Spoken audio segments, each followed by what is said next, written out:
ಮಂಗಳೂರಲ್ಲಿ ಏನು ಸುಹಾಸ್ ಶೆಟ್ಟಿ ಅವರ ಹಿಂದೂ ಕಾರ್ಯಕರ್ತರ ಬರ್ಬರವಾದಂಥ ಕೊಲೆಯಾಗಿದೆ. ಇಡೀ ಮಂಗಳೂರು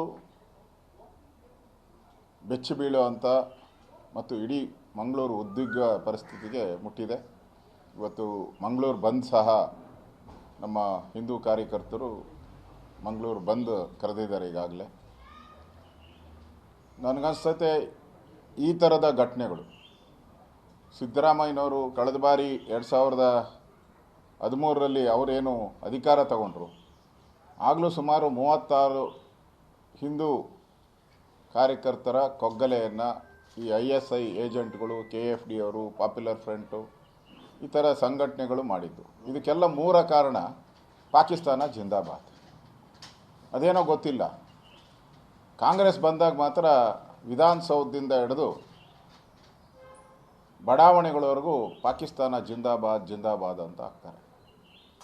ಪಾಕಿಸ್ತಾನದ ಪಾಗ್ಲಗೆ ಅವಮಾನ ಮಾಡೋ ರೀತಿ ಇಡೀ ಭಾರತ ಹೋರಾಟ ಮಾಡ್ತಾಯಿದ್ರೆ ಆ ಪಾಕಿಸ್ತಾನ ಬಾವುಟಗಳನ್ನ ಎತ್ಕೊಂಡು ಜೋಬಲ್ಲಿ ಇಟ್ಕೊಂಡು ಹೋಗೋವಂಥದ್ದನ್ನು ಕೂಡ ನಾವು ಮಾಧ್ಯಮದಲ್ಲಿ ನೋಡ್ತಾ ಇದ್ದೀವಿ. ಈ ಮಂಗಳೂರು ಘಟನೆಗೆ ನೇರ ಕಾರಣ ಇರತಕ್ಕಂಥದ್ದು ಈ ಪಾಕಿಸ್ತಾನ ಜಿಂದಾಬಾದ್. ಇದರಿಂದನೇ ಅಲ್ಲಿ ಮಂಗಳೂರಲ್ಲಿ ನಿರಂತರವಾಗಿ ಒಂದಾದ ಮೇಲೆ ಒಂದು ಕೊಲೆಗಳು ನಡೀತಾನೇ ಇದೆ. ರಾಜ್ಯದಲ್ಲಿ ಕಾನೂನು ಸುವ್ಯವಸ್ಥೆ ಕೇಳೋ ಪ್ರಶ್ನೆನೇ ಇಲ್ಲ. ನಾವು ಪದೇ ಪದೇ 100 ಸರಿ 1000 ಸರಿ ಹೇಳಿದ್ರಿ, ಕೇಳಿದ್ರೆ ಲೆಕ್ಕ ಕೊಡ್ತಾರೆ. ನಿಮ್ಮ ಕಾಲದಲ್ಲಿ ಎಷ್ಟಾಯಿತು, ನಮ್ಮ ಕಾಲದಲ್ಲಿ ಎಷ್ಟಾಯಿತು, ಈ ಅಂಕಿಅಂಶಗಳನ್ನು ಕೊಡುವಂಥ ಹೀನ ಸರ್ಕಾರ ಇದು. ಇವತ್ತು ಈ ಒಂದು ಸುಹಾಸ್ ಶೆಟ್ಟಿ ಕೊಲೆ ನಿಜಕ್ಕೂ ಹಿಂದೂ ಕಾರ್ಯಕರ್ತರಿಗೆ ಎಲ್ಲೆಲ್ಲಿ ಸಿಗ್ತಾರೋ ಅಮಾಯಕರ ರೀತಿ ಅವ್ರನ್ನ ಕೊಲೆ ಮಾಡುವಂಥದ್ದು,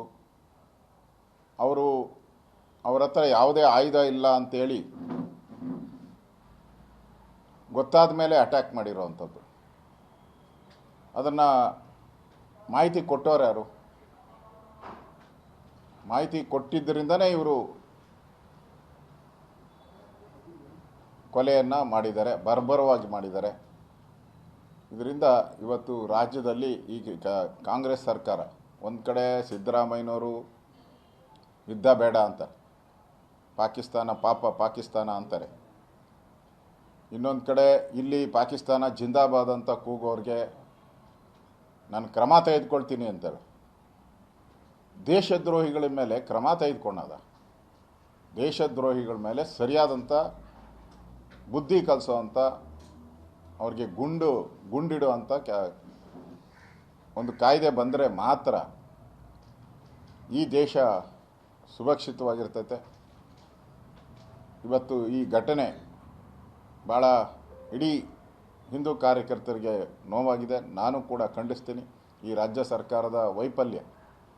ಸಿದ್ದರಾಮಯ್ಯನವರು ಇನ್ನೂ ಅದೆಷ್ಟು ಹಿಂದೂ ಕಾರ್ಯಕರ್ತರ ಕೊಲೆಗಳಾಗಬೇಕು ಅಂತ ಬಯಸ್ತಾರೋ ಗೊತ್ತಿಲ್ಲ.